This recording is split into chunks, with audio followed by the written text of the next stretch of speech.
이제 5월은 가정의 달인데요. 옆에 사람과 이렇게 얘기해 볼까요? 매일 가정의 날입니다. 시작. 네, 5월만 가정의 달이 아니에요. 5월만 반짝 잘해주는 날 아니에요. 매일 가족한테 잘해주는 날이어야 됩니다. 아까 읽었던 그 야고보서 말씀에서 성내기는 더디하라 그랬는데 저희 원가족, 그러니까 저희 아버지, 어머니, 그 오빠, 언니 이렇게 살았던 그 가족들은요 성내기를 제일 먼저 했어요. 안 들었어요. 말도 제대로 안 하고.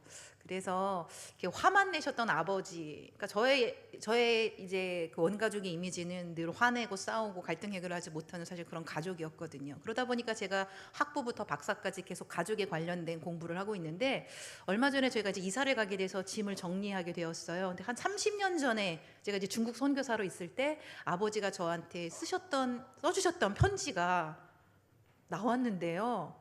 저 깜짝 놀랐어요. 우리 아버지가 거기에 사랑하는 막내딸 숙경에게. 근데 한 번도 저한테 사랑하는 막내딸, 사랑하는 숙경 말씀을 해준 적은 없으세요. 근데 그 글 한 문구가 너무 감동이 되는 거예요. 그런데 아버지는 지금 이 땅에 안 계시거든요. 몇 년 전에 소천하시고 사실 내일이 아버지의 이제 기일인데 이제 그런 걸 보면서 우리가 그래도 함께 살고 있을 때 이런 이야기들을 해 주었다면 저의 이렇게 성장하는 그 시기는 그렇게 고통스럽고 불안하지 않았을 텐데라는 좀 생각들을 해보게 되었습니다. 오늘 이 강의가 여러분을 막 반성시키고 회개시키고 그런 시간이 아니라 여러분을 좀 격려해드리고 여러분이 다시 한번 좀 가족과 따뜻한 대화를 할 수 있는 그런 시간이 되었으면 좋겠습니다. 그래도 그 글 한 문구가 저한테는 좀 되게 회복이 되는 그런 시간이었어요. 그래서 여러분도 오늘 배웠던 이 내용들을 가지고 가족을 만났을 때 사랑하는 누구야, 귀한 누구야라고 말할 수 있는 그 한마디만이라도 해주실 수 있는 여러분이 되셨으면 좋겠습니다. 자, PPT 보여주시고요. 퇴근하고 가는데 주님 제 마음을 채워주시고 성령님 저를 다스려주시고 주님이 저를 대하시는 것처럼 제가 가족들을 대할 수 있도록 도와주세요. 그렇게 짧은 기도라도 하시고 공원 몇 바퀴 도시고 집에 들어가세요. 직장에서 다른 모임에서 스트레스 잔뜩 받은 그 모습으로 문 열자마자 신발 이게 뭐야 소리 지르면서 왜 바보냐 했어 막 이러 너는 왜 게임만 하고 앉았어 이렇게 소리 지르지 마시고 밖에서 숨 고르게 하시고 좋은 마음으로 가족을 만날 수 있도록 여러분 이것을 위해서 우리는 무던히 노력하셔야 된다는 겁니다. 성장하셔야 됩니다. 아내들한테 말씀하십니다. 그리스도를 지지하는 것처럼 남편을 이해하고 지지해 주시라고 말씀을 드립니다. 제가 이제 그 6월에 이제 부부 코칭 3주로 오는데요. 남편들이 되게 두려워하실 거예요. 가면 또 남자들만 혼나는 거 아니까 절대 그러지 않습니다.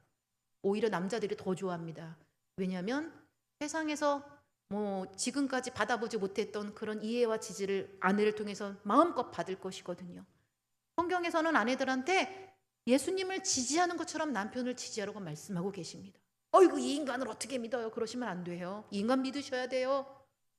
여태까지 함께 살아온 여러분의 남편이고 여러분의 아이들의 아빠이지 않습니까? 자녀들한테 절대 하지 말아야 될 말들이 어떤 말이냐면 넌 나중에 네 아빠 같은 인간하고 결혼하지 말아라.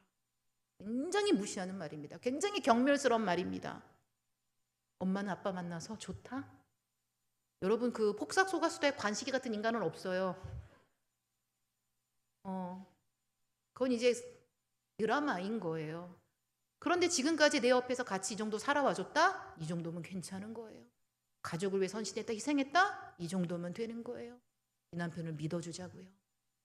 남편들한테 말씀하십니다. 아내를 소중히 여기시래요. 아내를 사랑하는 일에 전력을 다하시래요. 제발 교회 다른 여자한테 친절하지 마세요. 내 아내한테 가장 따뜻하게 대해주시라는 말씀.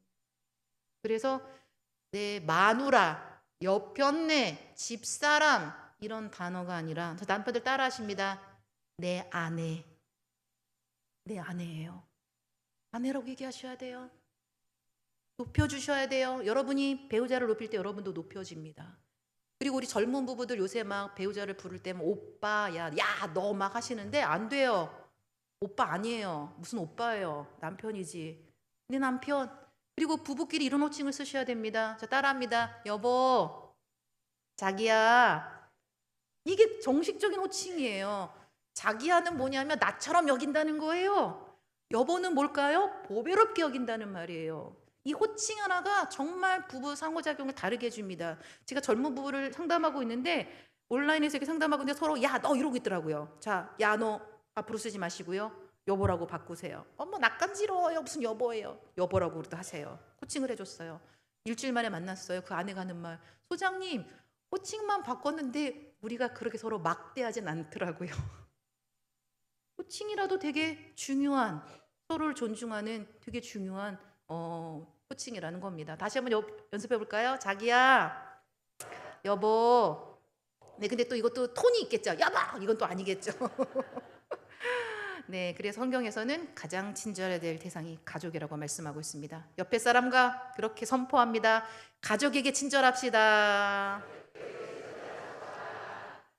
자, 그 다음에 이제 우리가 어떤 대화를 배워야 되냐면 서로 치유하고 성장해가는 대화를 배우셔야 돼요. 자, 많은 부부들을 연구를 하다 보니까요. 어떤 것들을 발견하게 됐냐면, 이렇게 나를 양육해 주셨던, 뭐 부모님이라고 하면 부모님이라고 할게요. 뭐 부모님의 긍정적이고 부정적인 몇 가지 이미지를 닮은 사람한테 우리가 무의식으로 끌려서 결혼을 해요. 예, 익숙해서 그런 것도 있고요. 나를 양육했던 양육자한테 받지 못했던 어떤 결핍이라는 게 있어요. 끝내지 못한 숙제가 있어요. 이걸 누구랑 끝내려고요? 부모님의 이미지를 닮은 이 사람과 끝내려고, 그래서 우리가 결혼이라는 걸 했습니다. 자, 저희 부부 예를 들어볼게요. 저희 아버지, 어머니는 두 분 다 굉장히 성실하세요. 저희 남편 정말 성실의 끝판왕이에요.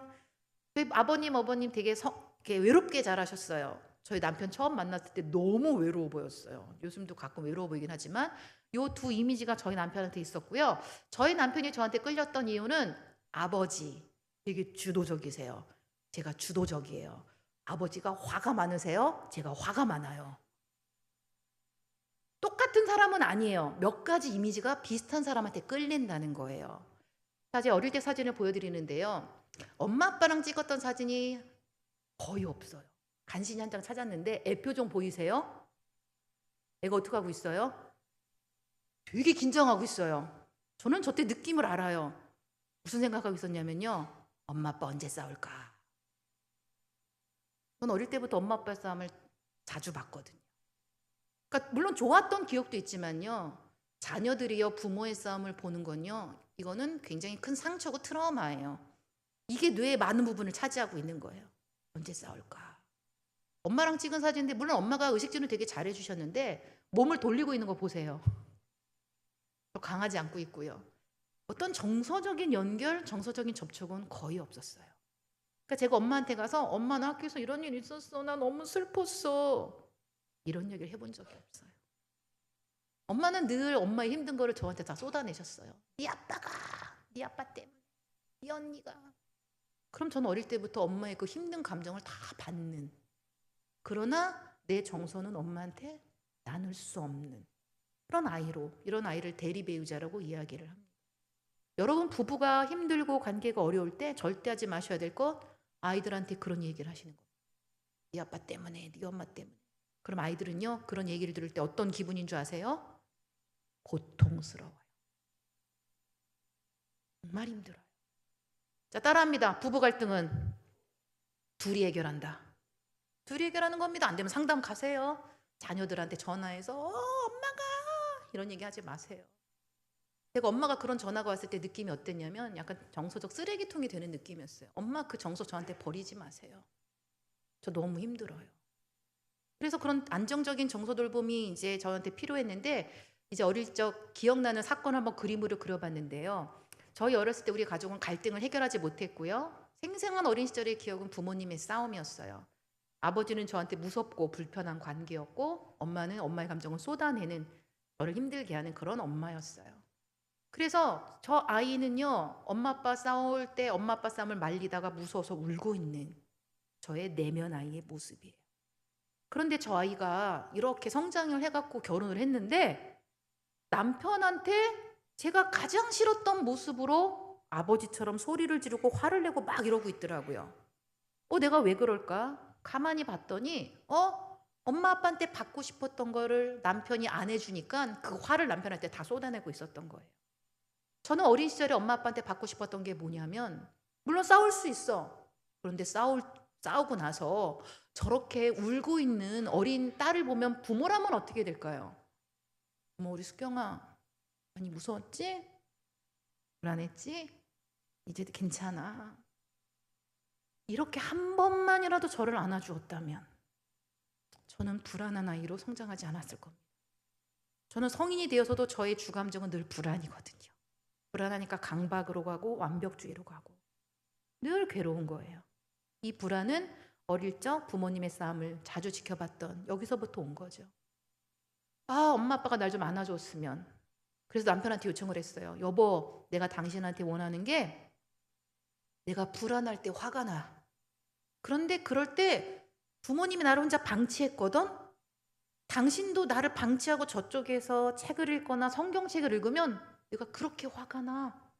내가 원하는 건 내가 불안해서 화를 낼 때 조금 나한테 와서 가능하다면 날 좀 안아주면 좋겠어 라고 이렇게 요청을 했어요. 우리 아내들이 기억하셔야 될 건요, 남편한테 정확히 요청하면 남편들은 그걸 기억하고 해줍니다. 우리 남편이 그걸 기억하고 있다가 제가 그날도 막 불안해서 막 화를 막 내고 있는데 평소 같으면 도망갈 남편이 도망가지 않고 두벅두벅 걸어오더니 저를 꼭 끌어안고 이렇게 말해줬어요. 우리 숙경이 불안해? 괜찮아. 그런데 제가 그 남편 품 안에서 한 20분가량을 꽉꽉 대고 울었어요. 왜냐하면 제 어린 시절의 그 내면 아이를 우리 남편이 치유해주는 그런 느낌을 받았거든요. 너무 따뜻했어요. 너무 위로가 되었어요. 그래서 그 다음부터 우리 남편은 제가 불안해서 화를 내고 있으면 두벅두벅 걸어와서 저를 그때마다 안아주었어요. 그래서 물었어요. 여보, 내가 막 한마디로 미친 여자처럼 막 그렇게 화내고 막 할 때 와서 앉는 게 쉽지 않을 텐데 어떻게 그렇게 해줬어? 두 가지 이유에서 해줄 수 있었어. 첫 번째, 주님한테 이렇게 기도했대요. 하나님, 왜 저한테 이런 여자를 주셨습니까? 주님이 그런 감동을 주시더래요. 내가 너를 죽기까지 사랑하지 않았니? 이 사랑을 네가 받았다면 네가 먼저 아내를 위해서 용기 내서 다가가라. 이런 감동을 받았고요. 두 번째, 37살의 이 여자를 안아준다고 생각하면 너무 힘든데 6살짜리 불안한 숙경이가 무서워서 땡깡 부리고 있다고 생각이 드니까 그 6살짜리 아이로 저를 바라보고 안아줄 수 있었다는 겁니다. 자, 제가 이 스토리를 왜 말씀을 드리냐면요, 지금 여러분 부부관계가 서로 힘겨루고 싸우고 갈등하는 원인은요, 어린 시절에 양육자로부터 다 체험받지 못한 그 결핍, 이 미해결 과제를 배우자가 채워주지 않아서 이것 때문에 힘겨루고 싸우고 있다라는 겁니다. 그래서 여러분이 이런 질문을 갖고 부부끼리 대화를 나눠보셔야 됩니다. 자기야, 어린 시절 자기를 양육해줬던 양육자한테 원하고 필요했던 것이 어떤 거야? 나는 부모님이 너무 바쁘셔서 나랑 놀아주지 않으셨어. 난 놀고 싶었는데. 그래서 내가 자기한테 원하는 게 자꾸 나랑 놀자고 얘기하는 거야. 나는 어린 시절에 칭찬을 못 듣고 자랐어. 잘했다라는 말 듣고 싶었는데. 그래서 내가 당신한테 원하는 말이 잘했다라는 말이야. 부모님이 너무 구속하셨어. 나는 자유가 필요했는데. 그래서 내가 당신한테 원하는 게 날 좀 구속하지 않고 자유롭게 해주는 거야.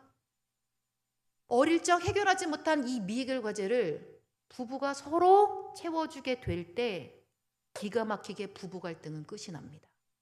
저한테 많은 부부들이 이혼 위기에서 저를 찾아오거든요. 이 스토리로 대화를 나누게 합니다. 어떤 부부는 정말 재혼까지 갔다가 또 이혼하려고 오셨어요. 그래서 남편한테 얘기했어요. 어린 시절에 양육자한테 필요했던 게 뭔지 한번 아내한테 스토리를 얘기해봐라. 근데 남편이 얘기하는데 어머니가 이제 사역을 하시다 보니까 진짜 집에 먹을 게 없었대요. 너무 배가 고픈데. 너무 배가 고프고 또 엄마가 오시면 엄마 나 너무 배고팠어. 엄마 나 학교에서 이런 일 있었어. 그러면 어머니가 늘 하시는 말씀이 감사해야지. 기도해라 막 이러면서 막 이러셨대요. 자기는 배고프고 힘들어 죽겠는데. 근데 그런 채워지지 않은 이런 것들이 아내한테도 안 채워주니까 이혼하고 재혼했는데 또 이혼을 하려고 오신 거예요. 그래서 이 아내한테 자기 남편 스토리를 듣고 나니까 남편이 이해가 되십니까? 아내가 얘기하더라고요. 여보, 배 많이 고팠겠다. 내가 이제 밥 줄게. 햇반대? 햇반대. 이 남편이 말하는 밥은 삼첩반상이 아니었던 거예요. 진짜 먹을 거였던 거예요. 그래서 아내가 햇반 사다 놓고 퇴근할 때마다 김밥 사다 주고, 남편한테 전화가 왔어요. 소장님, 저 이제 배 안 고파요. 밥 먹어요. 그리고 우리 아내가 내가 힘들다 그럴 때 힘들었어? 저를 공감해줘요. 쌍둥이 낳고 잘 살고 있습니다. 그래서 여러분 부부가 이번 5월 한 달 동안에 여러분 강의 안에도 이 질문이 있습니다. 어린 시절 이야기를 나누십시오. 어린 시절에 나를 양육했던 양육자한테 정말 원했지만 받지 못했던 것들이 어떤 것인지 그런 것들을 나누시고요. 그리고 배우자한테 요청하십니다. 나 당신한테 이거 받고 싶어. 이런 걸 원해. 그래서 서로 그 필요를 채워주셔야 되는데, 또 이러다 보니까 또 이렇게 무기 삼는 분이 계세요. 6살짜리 숙경이가 지금 배고프대 빨리 밥 내라 막 이런다든가, 막 7살짜리 숙경이가 지금 너랑 놀고 싶대 빨리 와 막 이렇게 하면서 무기 삼으시는 분이 계시는데, 그러시면 안 돼요. 배우자가 나의 필요를 기꺼이 채워주는 것이지 그걸 무기 삼아서 여보 당신 빨리 이거 해, 이거는 아니라는 겁니다. 서로 채워주시되, 또 하나 배우자가 나의 어린 시절에 이 미해결 과제를 해결해 줄 수 있는 그거는 40%밖에 되지 않습니다. 100% 절대 안 됩니다. 40%만 해줘도 괜찮은 겁니다. 나머지 40%는 누가 해야 될까요? 여러분 자신이 여러분을 위해서 해주는 겁니다. 나 어린 시절에 저 내면 아이를 생각해 보시고, 나 뭘 원했지? 뭐 하고 싶었지? 아, 나 좀 되게 인정받고 싶었어. 엄마 아빠가 나한테 한마디, 아유 우리 딸 잘하고 있어, 나 이런 말 되게 듣고 싶었어. 그러면 스스로를 위해서 어떻게 하셔야 될까요? 내가 나한테 그 말을 해주시는 거예요. 경아 잘하고 있어, 수고했어. 나머지 40%는 여러분이 하시고요. 자, 나머지 20%는 남는 누가 하셔야 될까요? 이건 하나님이 하셔야 될 부분이에요. 제가 최근에 이제 부부들을 만나면서 아예 부모님 없이 자란 청년들이 간혹 있더라고요. 그래서 저는 양육자한테 바라는 거 없어요. 저는 혼자 자랐어요. 그게 하나의 또 상처인 거죠. 한 형제는 6살 때 엄마가 자기를 버리고 갔대요. 그러니까 이 아내가 자기를 버릴까 봐 아내를 의심하고 계속 쫓아다니고 있는 거예요. 그러니까 아내가 너무 괴로운 거예요. 뭘 나가지를 못하는 거예요. 그래서 남편한테 어린 시절에 양육자한테 뭘 바라셨어요? 저는 그게 상처였어. 절 버리고 갔어요. 막 이러면서 막 화를 막 내더라고요. 그래서 제가 그 형제한테, 남편한테 이 말씀을 주었습니다. 시편 말씀에 네 부모는 너를 버렸으나 나 여호와는 너를 영접하리라. 이브리서 13장 5절 말씀에 내가 너를 떠나지 아니하고 너를 버리지 아니하리라. 하나님은 우리 남편분을 한 번도 떠난 적이 없으시고 앞으로도 떠나지 않으실 겁니다. 이 말씀을 듣자마자 남편이 울기 시작하는 거예요. 아, 그 하나님이 계셨군요. 우리가 어린 시절에 자라오면서 받았던 어떤 상처, 트라우마, 인간의 힘으로 해결되지 않는 건 우리 하나님이 해결하십니다. 그래서 여러분, 하나님의 말씀과 우리가 기도하면서 주님의 그 치유하심을 우리가 누리셔야 됩니다. 어떤 상처도 하나님보다 큰 상처는 없어요. 그리고 하나님은 치유하지 못할 상처는 없으십니다. 나 여호와는 치료하는 여호와라고 말씀해 주셨습니다. 그래서 어린 시절에 해결되지 않았던 그런 것들을 스스로가 또 배우자를 통해서, 주님을 통해서 채워가는 여러분들이 되시면 좋겠습니다. 잠깐 한번 강의 한번 보시고 한번 생각해 보시고 한번 써보시는 시간 제가 드려볼게요. 어린 시절에 내가 양육자한테 원하고 필요했던 것들은 어떤 것인가? 그리고 그것과 연결해서 내 배우자에게 원하고 필요한 것은 어떤 것인가?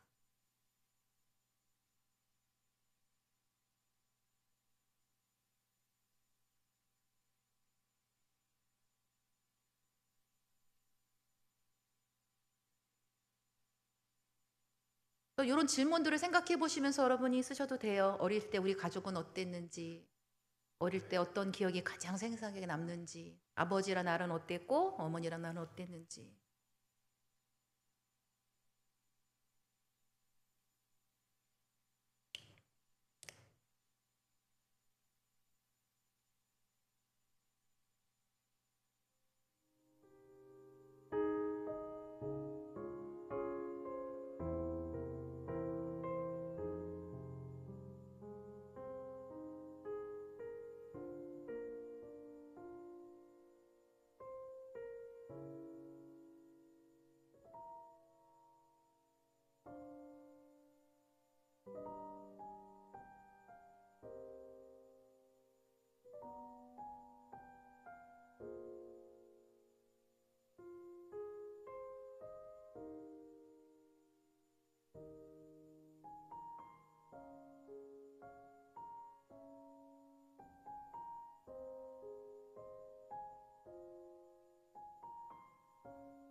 써보셨으면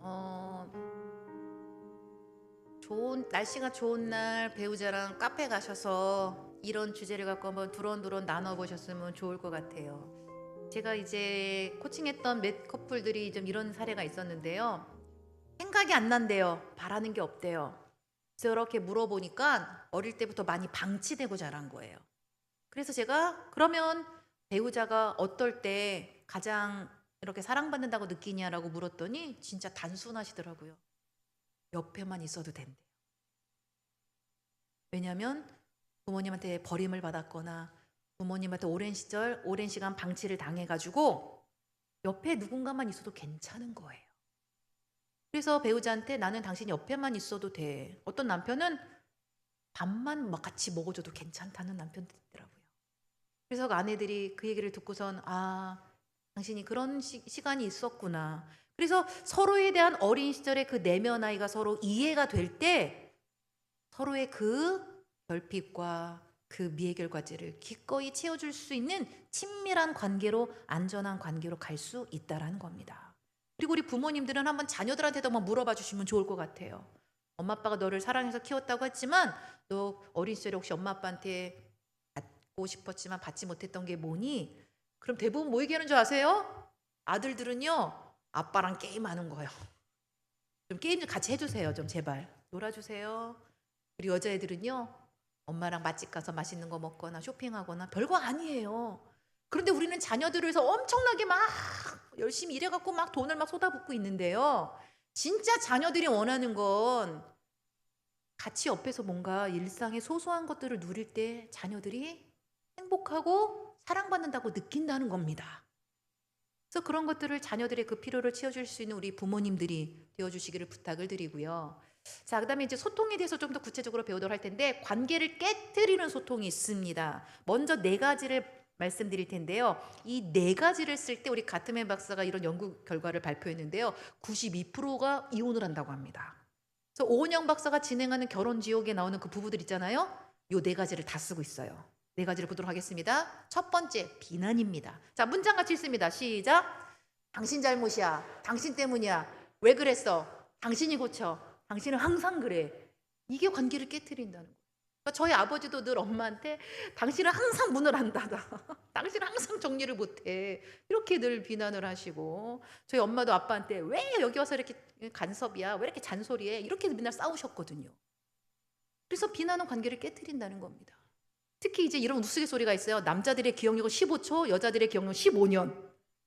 그러니까 아내들이 무슨 얘기할 때만 작년에도 그랬고 5년 전에도 그랬고 계속. 그래서 여자들이 많이 쓰는 단어가 뭐죠? 항상, 언제나, 매번. 이게 비난의 언어라는 거예요. 여러분 부부가 갈등하고 싸울 때는요. 지금 여기 일어난 한 가지만 갖고 싸우셔야 돼요. 이것만 갖고 대화하셔야 돼요. 그런데 막 빨래 갖고 시작했다가 막 분리수거 나오고 설거지 나오고 막 결혼기념일 나오고 막 다 나와. 그래서 해결이 안 되는 거예요. 또 비난이 관계를 깨트리고 두 번째 방어. 잘못했는데 인정하지 않는 거. 저희 아버지가 이렇게 거실을 가시다가 물컵을 차셨거든요. 물이 엎질러졌어요. 그럼 저희한테 화를 내셨어요. 누가 여기다 물컵을 놨어? 막 이러면서. 본인이 차서 엎질러졌는데 이게 인정하지 않는다는 거죠. 일찍 들어올게 그러고 맨날 12시에 들어오고. 이게 인정하지 않는 관계를 깨트리는 잘못된 소통이라는 겁니다. 성숙한 사람은요. 자신이 잘못했을 때 이렇게 말합니다. 연습해 볼까요? 내가 그랬어. 내가 잘못했어. 이걸 말할 수 있어야 돼요. 그러니까 방어 대신 인정하셔야 되고 세 번째 경멸과 무시입니다. 바보 멍청 같으니라고. 내 그럴 줄 알았어. 어휴 당신이 그렇지 뭐 하면서 이렇게 한숨 쉬고 막 째려보고 막 이런 거. 특히 사실 이 경멸과 무시가 소통에서 가장 안 좋은 건데요. 우리가 이렇게 말로 전달되는 소통은 사실 7%밖에 안 돼요. 이 눈빛, 표정, 목소리, 이 바디랭귀지 이게 93%예요. 또 여러분이 가족을 볼 때 어떤 표정으로 어떤 음성으로 얘기하느냐가 되게 중요하다는 거예요. 막 째려보면서 막 한숨 쉬면서 그럼 대화하기가 싫어지는 거죠. 그래서 아까 읽었던 우리 에베소서 말씀에 예의 바르고 공손히 대하십시오. 존중한 얼굴로 바라보셔야 됩니다. 여러분이 어떻게 바라볼까? 목사님을 만날 때 그 얼굴로. 따라합니다. 경멸 대신 존중하라. 특히 자녀들 앞에서 한숨 쉬거나 째려보거나 굉장히 관계가 안 좋습니다. 존중하시고요. 네 번째, 말 안 해. 당신하고 말 안 해. 말이 안 통해. 전화했을 때 빨리 끊어. 할 말 없어. 막 이렇게 막 하는 거. 이게 이제 이것도 관계를 깨트린다는 겁니다. 사실 우리는요.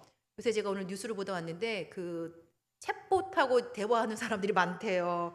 남편이 내 마음을 못 읽어주는데 그 챗봇은 자기 마음을 읽어준대요. 막 이러면서 당신이 힘드셨군요. 어머 어려우셨겠어요. 막 이러면서 막 이렇게 어머 AI가 날 위로해주네. 거기에 연결이 없어요. 우리는요. 사람과 사람 사이에 이 정서의 연결을 필요로 하는 존재라는 겁니다. 그래서 어떤 대화로도 시작을 하셔야 됩니다. 어려운 대화부터가 아니라 일상적인 대화, 감사의 대화부터 시작할 때 담이 쌓여지는 게 아니라 담이 무너지는, 회복이 되는 대화로 갈 수 있다는 겁니다. 제가 저희 어머니 아버지가 너무 싸우시고 한번 어머니가 6개월 동안 저희 집에 오신 적이 있으세요. 막 된장 고추장 다 싸갖고 오셨어요. 막 심지어 집 전화까지 끊고 오셨어요. 저 인간 전화세 내주기 싫다고. 저는 엄마 아빠 이혼하실 줄 알았거든요. 그랬는데 6개월 동안 이렇게 서로 보지도 않고 막 원망과 막 이런 마음이 막 커졌었다가 아버지가 딱 전화를 하셨어요. 여보 미안해 빨리 와. 그 한마디 엄마 된장고추장 저희 집에 냉장고 다 싸갖고 가시더라고요. 그래서 부부싸움이 칼로 물베기라는 말이 그런 말이구나. 말 한마디가 관계를 회복한다는 거. 누가 먼저 말을 해야 될까요? 성숙한 사람이 먼저 한마디 하는 겁니다. 여보 고마워. 수고했어. 이 여자가 미쳤나? 이러지 마시고 여보 나도 고마워. 수고했어. 그래서 가정의 분위기는요. 부정적인 대화가 아니라 긍정적인 대화로 하기 시작할 때 선순환이 일어납니다. 또 이런 대화를 쓰지 마시고 또 잘잘못 따지기. 내가 맞아. 당신이 틀렸어. 이것도 관계를 깨트리고요. 평가와 비교. 당신은 24님보다 못해. 당신은 50점짜리 남편이야. 이것도 하지 마시고요. 여러분 아유 저 집사님도 들어가 살아보세요. 똑같아요. 다 좋을 것 같죠? 다 똑같아요. 그런 부분에서 다른 사람과 비교하지 마시고요. 또 충고. 당신 기도하라 그랬잖아. 열심히 하라 그랬잖아. 이런 충고나 또 강요. 실수하면 안 돼. 아내가 돼가지고 남편이 돼가지고 막 이런 어떤 강요. 이런 것들이 관계를 깨트리는 소통이라는 겁니다. 이것은 사용하지 않는 방향으로 여러분이 열심히 노력하셔야 됩니다. 그래서 우리에게 주님이 필요해요. 이렇게 하고 싶을 때마다 주님 도와주세요. 제가 또 막 이렇게 막 평가하고 싶고 막 충고하고 싶은데 주님 저를 다스려 주세요. 여러분 성령님은 그러라고 우리 함께 하시는 거예요. 그때마다 성령님 주님 부르세요. 기가 막힌 건요. 저도 남편이랑 막 싸우다가 막 제가 막 삐져서 막 말 안 하고 있을 때 있거든요. 말 안 해 이러고 막 이렇게 있을 때 있어요. 우리 남편이 와서 여보 기도하자. 너 나 기도해. 너 목사니까 너 혼자 기도해. 막 이러고 막 이러고 있어요. 근데 그럴 때 너무 기가 막힌 게 우리 남편이 그래도 제 손을 잡고 이렇게 외칩니다. 주여 주여 도우소서. 이 한마디에 제 완고했던 마음이 녹아지더라고요. 우리 부부가요. 다른 건 정말 열심히 기도하는데요. 부부관계 힘든 걸 위해서는 기도하지 않아요. 여러분 부부가 한번 손잡고 기도해 보세요. 하나님 우리가 이 문제 갖고 계속 싸우는데 주님 우리에게 지혜를 주십시오. 주님 우리에게 주님의 그 사랑의 마음을 주십시오. 그렇게 기도해 본 적 있으세요? 우린 기도해야 됩니다. 맨날 선교회끼리 모여서 막 이 나라와 민족과 막 선교를 위해서 막 열심히 하지 마시고 물론 기도도 중요하지만 부부가 손잡고 기도할 때 관계는 회복이 되고 관계는 친밀해진다는 겁니다. 그럼 우리가 어떻게 건강하게 소통하느냐 이제 건강한 소통 방식을 알려드립니다. 아까도 우리가 야고보서 읽었던 것처럼 제일 먼저 뭐라 그랬죠? 듣기는 속히 하고 먼저 들으셔야 됩니다. 듣는데 그냥 듣는 것과 경청은 다릅니다. 경청이라는 건 뭐냐면 판단, 해석, 추측을 다 내려놓고 상대가 하는 말을 끝까지 들어주는 겁니다. 그래서 여러분 가족끼리 좀 약속을 하시는 것도 좋아요. 자 이제 일주일 동안 우리가 어떻게 살았는지 어떤 시간들을 보냈는지 5분씩 한번 나눠보자. 5분 너무 긴데요. 그럼 3분씩 한번 이렇게 끝까지 들어보세요. 우리가요 왜 오해가 생기냐면요 끝까지 안 들어서 그래요. 끝까지 들으시고 그랬구나 이것만 돼도 사실 우리가 회복이 많이 된다는 겁니다. 여러분 들을 때요, 눈을 보고 들으셔야 돼요. 눈 보기 어려우시면 코를 보세요. 서로 마주 보고 맨날 기계만 쳐다보지 마시고 가족끼리 눈을 보고 잘 듣는 거. 자, 따라합니다. 끝까지 듣자. 끝까지 들으시고요. 끝까지 들었나 확인하기 위해서 필요한 게 미러링이라는 반영하기라는 소통의 기술인데요. 이거는 뭐냐면 앵무새라고 생각하시면 돼요. 들은 걸 그대로 따라합니다. 모든 말을 따라하시는 게 아니라 내 배우자가 되게 중요한 말을 했어. 그 말을 듣고 따라하는 거예요. 예를 들어서 남편이 와가지고 요새 회사가 너무 힘들어. 구조조정 들어가서 회사 다니기 너무 힘드네. 이런 얘기를 했다고 합시다. 되게 웃긴 게요. 아내들은요. 지들은 공감받기 원하면서 남편들은 공감 안 해줘요. 이런 얘기하면 아내들이 그러죠. 정신 차려 애가 셋이야 지금 막. 뭘 힘들어 죽겠어. 이러면서 막 남편들이 그러는데 그럴 때 어떻게 하셔야 되냐면 반영하게 하는 거예요. 당신 말은 지금 회사가 구조조정 들어가서 당신 회사 다니기 힘들다는 거지? 이 한마디만 해보세요. 여보. 그런데 제가 남편들이 왜 이런 힘든 이야기를 안 하는가 봤더니요. 남편들은 이런 착각을 하십니다. 내가 힘든 거를 나 혼자 감당해야지 왜 이거를 아내한테까지 얘기해요. 아내 힘들게. 그래서 얘기를 안 하시는 거예요. 그게 착각이에요. 아내들은 그런 얘기를 듣고 싶었다는 겁니다. 한 남편하고 아내가 10년 살다가 이제 이혼하려고 저를 찾아왔는데 남편이 집에 오면 입을 꾹 다물고 있다는 거예요. 아내는 너무 궁금한데 어떻게 지내는지 말 좀 해봐. 그래서 아내한테 그렇게 다그치지 마시고 요청해 보세요. 여보, 나는 당신의 일상이 궁금해. 어떻게 지내는지 나한테 말해줄 수 있겠어? 남편이 이런 얘기를 하더라고요. 거지 같은 회사에서 거지 같은 일을 하고 맨날 거지 같은 일상을 살고 있어. 남편이 너무 힘들었던 거예요. 그런데 아내가 이제 반영을 했습니다. 당신 거지 같은 회사에서 거지 같은 일하며 당신 거지같이 많이 힘들었구나. 당신 많이 힘들었겠다. 그러니까 남편 표정이 펴지더라고요. 남편들이요, 힘든 일을 아내에게 이야기를 하세요. 각자 져야 될 짐도 있고 함께 져야 될 짐이 있는데 아내들은 그 짐을 함께 졌을 때 같이 힘들어하는 게 아니라 그 짐이 반으로 나눠진다는 겁니다. 그런 이야기를 나눠주세요. 아내들은 그 이야기를 이제 반영해 주시고 남편들도 마찬가지. 아내가 갱년기 들어서 너무 우울하고 너무 무기력해. 그럴 때 내가 병원 가라 그랬지 이러지 마시고 당신 갱년기가 길어서 많이 우울하고 많이 무기력하구나. 이것만 해도 공감이 들어간 거예요. 그러니까 반영이 어려운 분들은요. 앵무새를 생각하세요. 듣고 따라한다. 누군가 내 말을 잘 듣고 따라해줬을 때 거기서도 연결이 된다는 겁니다. 자, 공감을 보도록 할 텐데요. 공감이라는 거 똑같이 느끼는 게 아닙니다. 당신이 그런 기분일 수 있어라는 감정을 읽어주는 겁니다. 자, 우리가 다른 사람의 감정을 잘 공감하기 위해서는 먼저 여러분 감정을 아셔야 돼요. 하나님이요, 이렇게 많은 감정을 주셨어요. 맨날 좋다 나쁘다만 있지 않아요. 당신 기분이 어때? 좋아, 나빠, 맨날 이러시는데요. 이렇게 다양한 감정을 주셨어요. 예수님도요, 겟세마네 동산 올라가실 때 어떻게 말씀하셨냐면요, 내가 심히 괴롭고 죽을 만큼 힘들다고 감정을 토로하셨어요. 예수님조차도. 감정이라는 건요, 그 상황에 대한 내 몸의 반응이 감정이에요. 자극에 대한 반응이 감정이에요. 저는 여러분에게 이런 말씀을 드리고 싶습니다. 따라해볼까요? 감정은 옳다. 제가 갱년기를 지나고 나면서 저는 진짜 내 인생에 이런 시기가 올 거로 정말 상상을 못했어요. 진짜 우울해요. 죽을 만큼 아파요. 고통스러워요. 그런데 누군가 나한테 그랬자니 감사해야지 이러셨으면 정말 저 못 살았을 거예요. 여러분, 갱년기 때 우울한 게 당연한 건가요? 안 당연한 건가요? 저만 느꼈나요? 당연한 거예요. 호르몬의 변화가 있잖아요. 신체가 노화되잖아요. 그럴 때 내가 그래서 우울하구나. 건강한 사람은 자, 따라해볼까요? 감정을 인지하고 감정을 표현한다.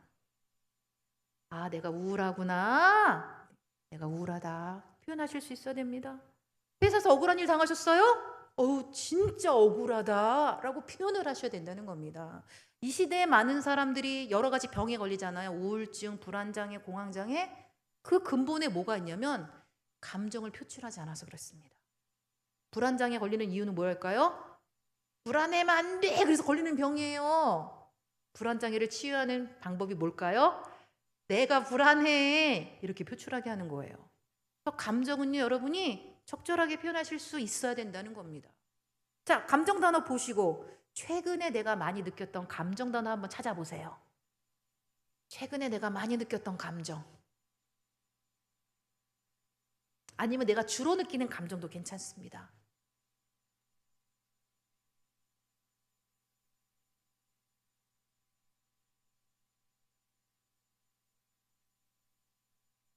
자, 그 다음에 그 감정 다음에 어떤 상황이 이런 감정을 느꼈지? 무엇 때문에 이런 기분을 느꼈지? 그 상황이나 한번 그 어떤 이유 때문에 느꼈는지 한번 그것도 한번 생각해 보세요. 뭐 예를 들어서 부장이 내 프로젝트를 자기 이름으로 냈다. 그래서 억울하다. 사람들이 나한테 아무도 연락을 안 한다. 그래서 외롭다.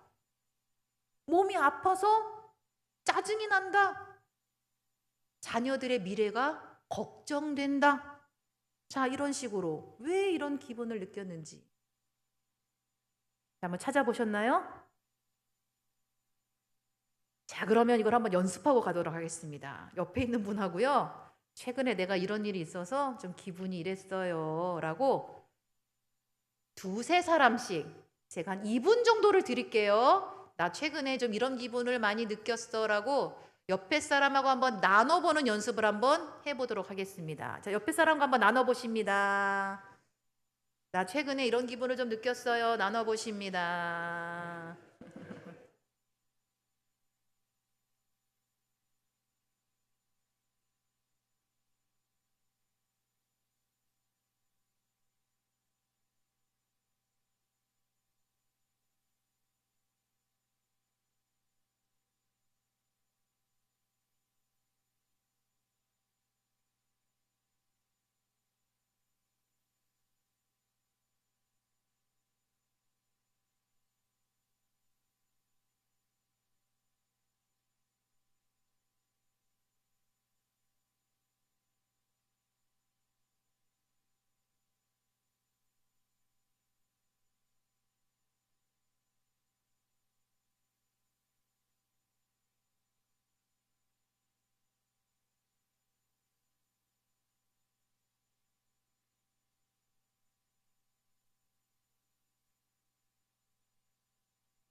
자, 예, 여기까지. 예. 아유. 자, 제가 정말 깜짝 놀란 게 여기 우리 남성분들이 너무 잘 나누셨어요. 너무 잘하셨어요. 박수 한번 쳐드릴까요? 너무 잘하셨어요. 와, 예. 아내들 이렇게 하라는 거예요. 남편이 무슨 말 하면 그걸 말이라고 하냐 이러지 마시고 아유 여보 잘 나눴어. 감정은요 이렇게 표현이 될 때 이게 에너지이기 때문에 쑥 빠져나갑니다. 그래서 여러분이 이렇게 표현하실 수 있어요. 우리 연습해 볼까요? 내가 불안해. 내가 우울해. 내가 무기력해. 내가 힘들어. 이야기하시라는 겁니다. 제가 가장 후회가 되는 게요. 저희 엄마 아버지랑 이런 대화를 나눠본 적이 없어요. 이게 가장 후회가 돼요. 사실 저희 아버지가 공무원으로 정말 이제 그 어렵게 혼자 공부와 독학하셔서 공무원으로 마지막 은퇴하시고 암에 걸려서 돌아가시기까지 되게 수고하셨거든요. 힘들게 사셨거든요. 그런데 그 살아온 아버지의 인생에 있어서 그게 얼마나 힘들고 얼마나 고되고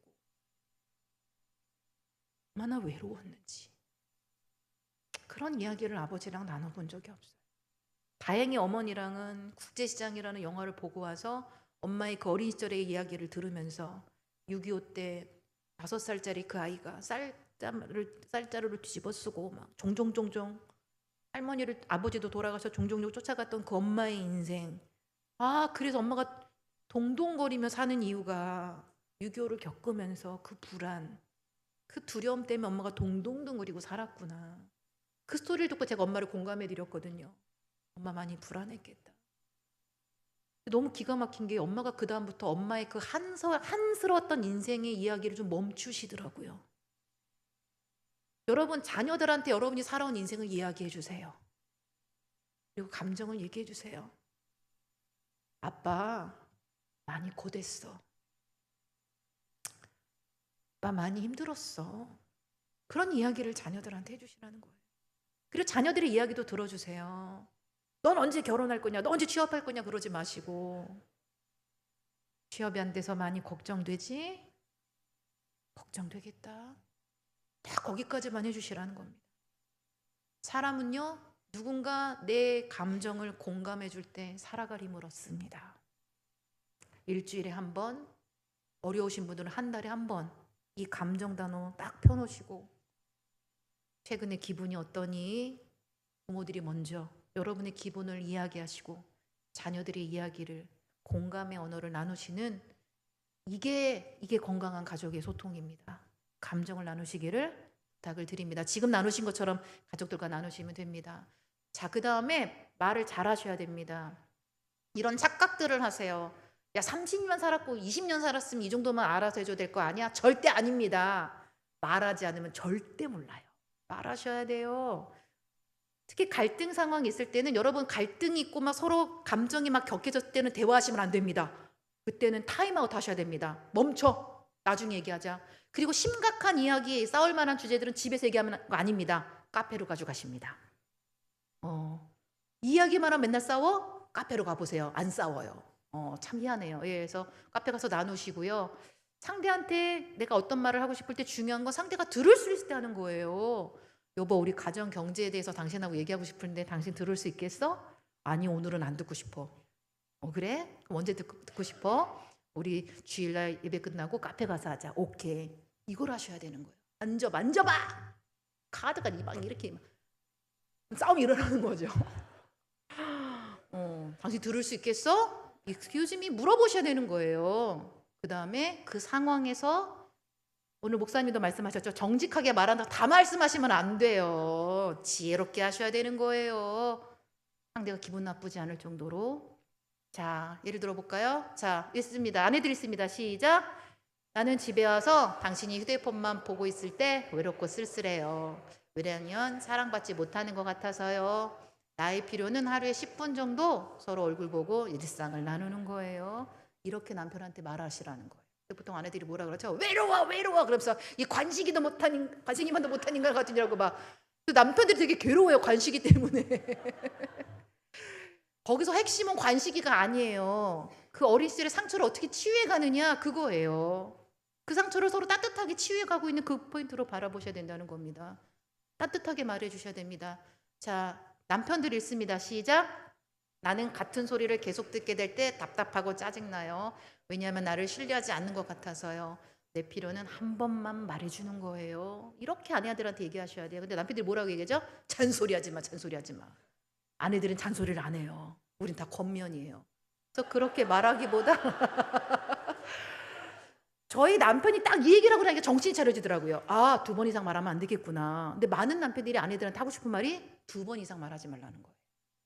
그리고 특히 하이톤으로 큰 소리로 여보! 따다다닥! 너무 듣기 싫대요. 그래서 저희 남편은 정확히 요청했어요. 라톤에서 미톤으로 여보 작은 소리로 이렇게 말해줘. 기가 막힌 게요. 톤을 낮추고 목소리만 작게 해도 편안하게 전달이 되더라고요. 우리 남편이 이런 요청을 했어요. 여보를 하루에 3번만 부르래. 여보! 막 이러지 말고. 원하는 거를 정확하게 하되 지혜롭게 하셔야 됩니다. 특히 우리 연세 드신 부모님들 계시는데요. 어버이날 오죠? 자녀들한테 됐다, 아무거나 라고 하지 마시고 받고 싶은 거 말씀하세요. 이번엔 외식하지 말고 나 한 20만 원 주라, 병원 갈란다, 이렇게 말씀하세요. 근데 우리가요 뭔가 예의라는 것 때문에 서로 원하는 걸 잘 얘기를 못해요. 이게 건강하지 않은 거예요. 엄마는 홍삼 싫어해. 홍삼 보내지 말고 엄마 망고 좋아하니까 망고 사와라, 건강하게 알려주시는 거예요. 그래야 자녀들이 혼란스럽지 않아요. 그런데 뭔가 됐다 이러면서 막 홍삼 사면 어이구 맨날 홍삼밖에 몰라면 그러시고. 그래서 저희 친정엄마한테 엄마는 뭐 받고 싶어? 그러니까 막 됐어 그러다가 엄마 진짜 원하는 게 뭐야? 했더니 돈 그러시더라고요. 그다음부터 돈 드렸어요. 드릴 수 있을 만큼만. 자, 그런 부분에 있어서 우리가 가족끼리 너무 원하는 건 얘기도 못하면서 또 경계도 너무 없는 이렇게 얽혀있는 가족들이 있는데 서로 존중하면서 또 원하는 것을 건강하게 말하는 것들을 연습하시기를 부탁을 드립니다. 자, 한번 연습해 볼까요? 내가 어버이날 받고 싶은 것은 이렇게 얘기하세요. 자녀들한테 명품백 이런 거 하지 마시고요. 여러분 자체가 명품이에요. 자, 그 다음에 우리가 이제 배워야 될 감정 중에 하나가 분노를 조절하는 법을 배우셔야 됩니다. 성경에서 성내기는 더디하라고 하셨고요. 또 이런 말씀이 있습니다. 분을 내되 죄를 짓지 말고. 화는 내야 됩니다. 자, 그런데 죄를 짓게 내시면 안 됩니다. 죄를 짓게 내는 모습이 이런 모습이죠. 무섭게, 노엽게 욕하고 폭언하고 폭력하는 건 이거는 죄입니다. 제가 많은 청년들이나 많은 부부들을 상담하면서 어린 시절에 부모님한테 폭언과 폭력으로 자란 사람들이 은근히 많이 있더라고요. 제가 한 교회를 갔는데 목사님이 어떤 집사님을 되게 막 칭찬하시는 거예요. 이 목사님은 우리 교회, 이 집사님은 우리 교회에서 너무 중요한 분이고 막 너무 막 이렇게 막 칭찬을 막 하시더라고요. 그러세요. 근데 그랬는데 나중에 이제 제가 강의 끝나고 가려고 하는데 어떤 조그만 여자가 오더니 제 손을 꼭 잡고 소장님 살려주세요 이러는 거예요. 왜요? 그 남편의 아내였던 거예요. 근데 다행히 남편이 우리 가족 상담을 해주세요 요청하셔서 가족 상담을 했는데 그 남편이 아내한테 욕하고 폭언을 하고 아들을 폭력으로 때렸던 아버지였어요. 아내는 공황이 있었는데 아내가 공황일 때는 신경도 안 쓰다가 딸 아이가 20살이 돼서 공황장애가 왔어요. 발작을 하고. 그러니까 이 아빠가 정신을 차린 거예요. 우리 딸 살려야겠다. 그런데 이 남편의 스토리를 들어보니까 이 남편도 어릴 때부터 아버지로부터 무자비하게 맞고 자란 거예요. 맞고 자란 걸 자녀한테 또 때리고 있는 거죠. 이게 대물림입니다. 여러분, 대물림은 끊어야 됩니다. 이 딸을 보면서 내가 아내한테 아들한테 딸은 때리지도 않았어요. 그런데 그걸 지켜보고 있는 딸이 심리적인 트라우마가 온 거예요. 이 남편이 제가 너무 고마운 게요. 자기의 그런 것들을 인지하고 나서부터 아내한테 욕하고 폭언하고 아들을 때리던 거를 멈췄어요. 정말 피 터지게 남편이 하나님 앞에 나가 기도하면서 하나님 저를 도와주세요. 기도하고 상담 받으면서 남편이 변화되고 있어요. 아내가 이제 숨 쉬며 살아가요. 소장님 저 이제 편하네요. 숨 쉴 수 있어요. 상담하는 현장에서 이 아내가 공황이 왔었거든요.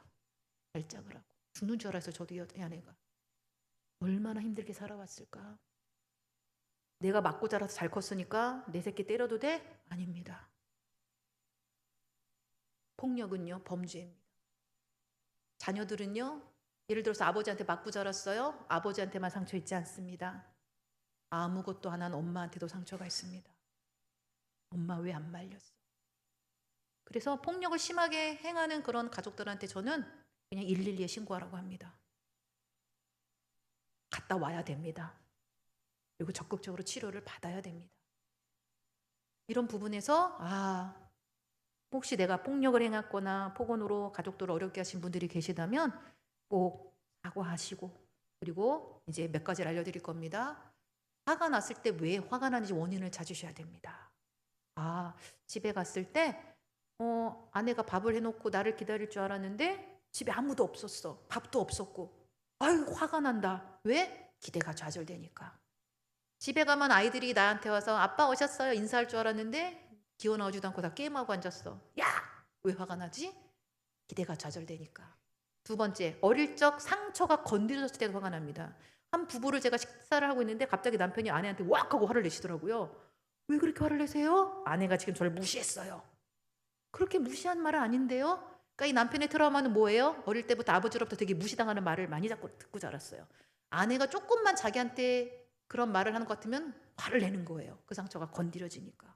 우리가 불안하거나 또 갑자기 뭐 차를 타고 가고 있는데 옆차가 깜빡이도 안 켜고 확 들어올 때 에이 하면서 막 욕이 나오잖아요. 왜 그럴까요? 위협을 받으니까. 그래서 화는요 원인이 있다라는 거예요. 나는 언제 가장 화가 많이 나는가 그 원인을 찾으셔야 돼요. 그래서 내가 화가 나는구나 이해가 되셔야 됩니다. 화가 났을 때 하나님이 우리를 얼마나 기가 막히게 만드셨냐면 제가 뇌 공부를 되게 열심히 하고 있는데요. 부정적 감정을 다루는 판도체가 뒤쪽에 있거든요. 0.2초 만에 화가 나요. 확 화가 나는데 중요한 건요. 이 감정에서 행동으로 옮겨지는 데는 6초의 여유가 있대요. 내가 당신한테 막대하고 당신 사랑하지 못하고 당신 위해주지 못해서 고생시켜서 여보 미안해. 저희 어머니도 평소 같으면 막 이랬을 어머니가 아버지 손잡고 여보 나도 미안해. 따뜻한 밥 안 주고 찬밥 주고 존중하지 않고 당신 미워한 거 나도. 부모님께 받은 유산 중에 서로 용서하고 화해하는 그 유산이 저한테는 가장 큰 유산이었습니다. 여러분 관계가 혹시 지금 너무 깨져서 어렵고 힘든 부부관계, 부모 자녀 관계가 있으십니까? 용기를 내서 용서를 구하십시오. 아빠가 너한테 이렇게 과격하게 화내고 때리고 아빠가 많이 미안하다. 그 말 한마디에 자녀들은 부모를 용서할 준비가 되어 있다. 그리고 여러분 스스로를 용서하세요. 주님은요 우리를 존재로 사랑하십니다. 우리의 어떠함에도 사랑하십니다. 아무것도 안 해도 사랑하세요. 우리의 과거의 실수와 실패와 그 모든 것들을 아심에도 불구하고 그럼에도 불구하고 사랑하세요. 그 사랑을 받은 나예요. 그 사랑을 누리시기를 부탁을 드립니다. 그 사랑을 받은 나를 애썼다, 수고했다 라고 서로 격려하면서 그렇게 가시기를 부탁을 드립니다. 자, 제가 이걸 보여드릴 테니 이건 사진 한번 찍어 두시겠어요?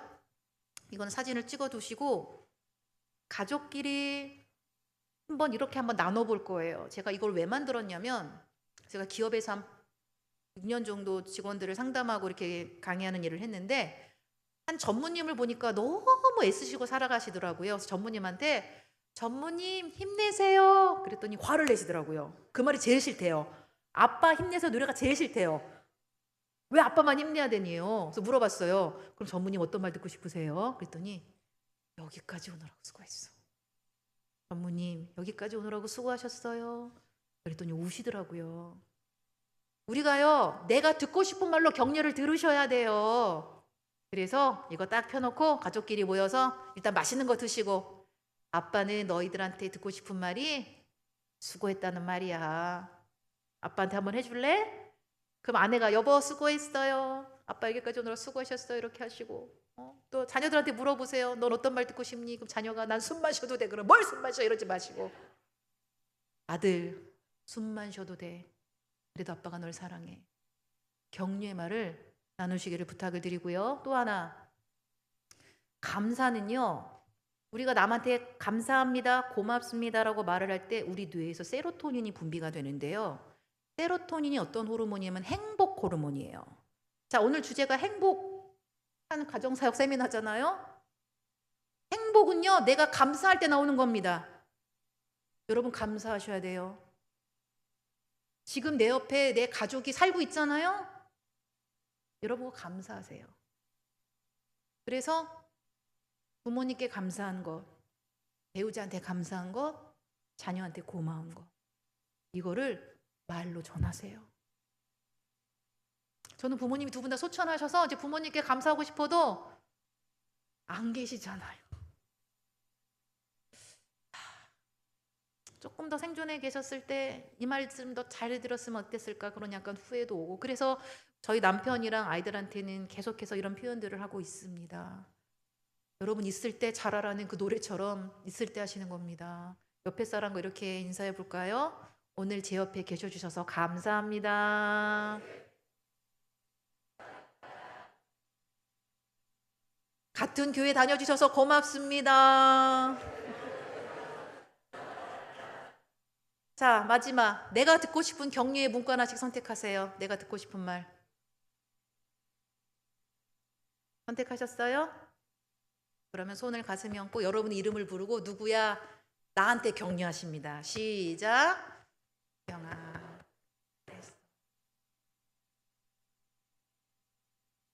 옆에 사람과만 나눠볼까? 옆에 사람 어떤 말 듣고 싶은지 물어보시고 한번 해주시는 시간만 가져볼게요. 어떤 말 듣고 싶으세요? 물으시고.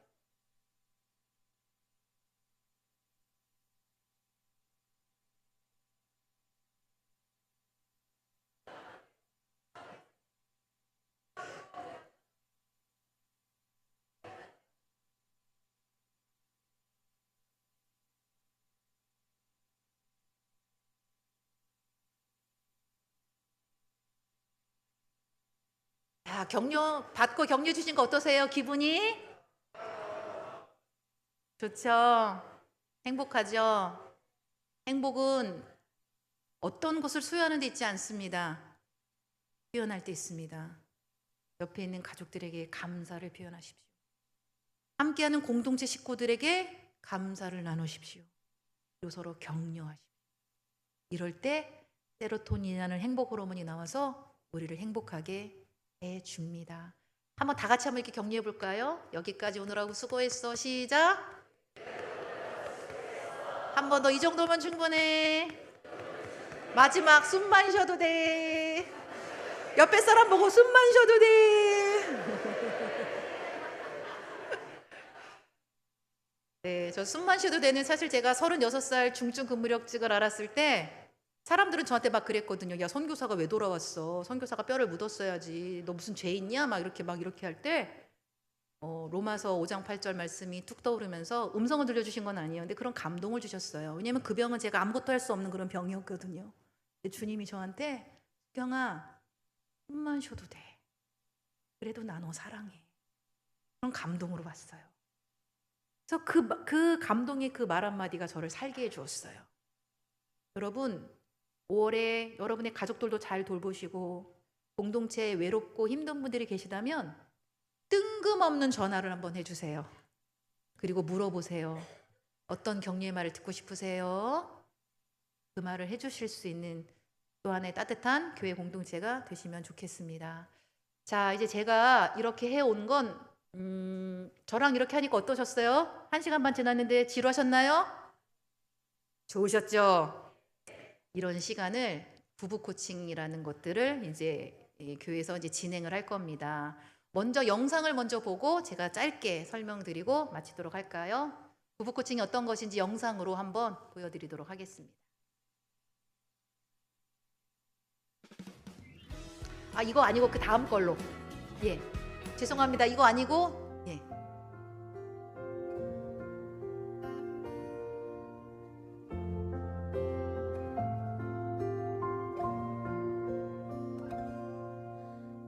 거친 풍파 있어도 짙은 안개 몰려와도 모든 시험 속에도 사랑은 변하지 않네. 함께할 수 있기에 기대실 수 있기에 아름다운 사랑 안에서 우리는 하나 됨이라. 사랑은 모든 것을 참으며 사랑은 모든 것을 믿으며 사랑은 모든 것 바라며 견뎌내는 것. 사랑은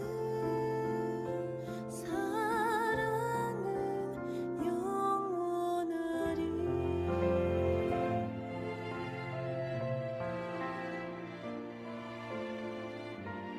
저희가 1기를 수료하고 이번에 4기를 하면서 더 느끼는 거는 부부 코칭을 하기 전에는 확실히 회피를 많이 했고 그리고 막연한 대화를 많이 했고 그리고 소통이 잘 안 됐었는데 부부 코칭을 하면서 질문과 대화를 하면서 서로 더 바라보는 시간이 많아졌고 그리고 서로 더 소통하고 이해하려고 하는 시간이 많아진 것 같습니다. 저희는 이제 100일 안 된 아기가 있는데 이렇게 서로 집안일과 육아를 함께 감당하는 고마운 동지였다면 이제는 어떤 사랑스러운 내 여자 내 남자의 느낌이 더 강해진 것 같습니다. 네, 부부 여기- 코칭 후에는 여기까지만 제가 보겠습니다. 60점, 70점짜리 남편이 네, 아니라 영상 생각보다 여기까지만 조금 보고요. 많이 보죠. 또 제가 진행하는 건 부부 코칭입니다.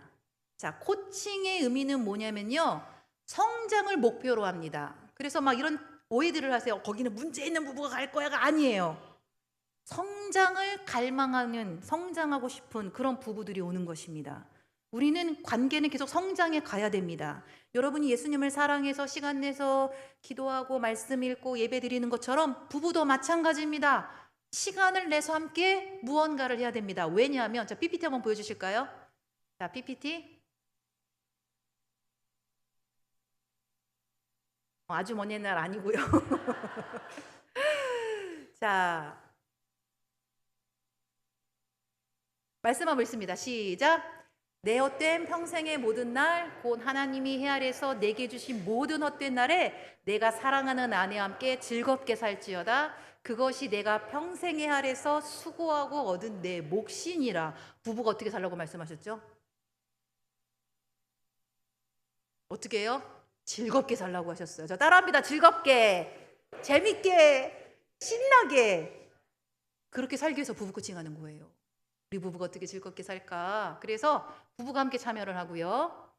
강의와 함께 부부 대화가 실전에서 계속 여러분 연습하게 될 거고요. 저를 통해서 코칭을 받게 되고요. 성장을 경험하시게 될 겁니다. 그리고 3주 동안에 소그룹 모임들을 여러분이 짧은 시간이지만 소그룹을 경험하게 되면 그 이후에 끝나고 나면 저렇게 친해지고요. 부부 데이트하는 게 되게 자연스럽게 부부가 더 안전하고 친밀한 부부관계로 갈 수 있도록 여러분의 성장을 돕는 게 부부 코칭입니다. 와, 우린 문제가 없어. 문제가 있는 부부들이 오는 게 아니에요. 성장하기 원하는 부부들이 오는 것입니다. 그리고 제가 이 교회에서는 지금 매년 진행을 하고 있거든요. 부부들이 굉장히 친밀하게 잘 살아가고 있습니다. 그래서 6월 22, 29, 7월 6일 날 주일 오후 2시부터 4시까지 부부 코칭 3주 과정을 진행하게 됩니다.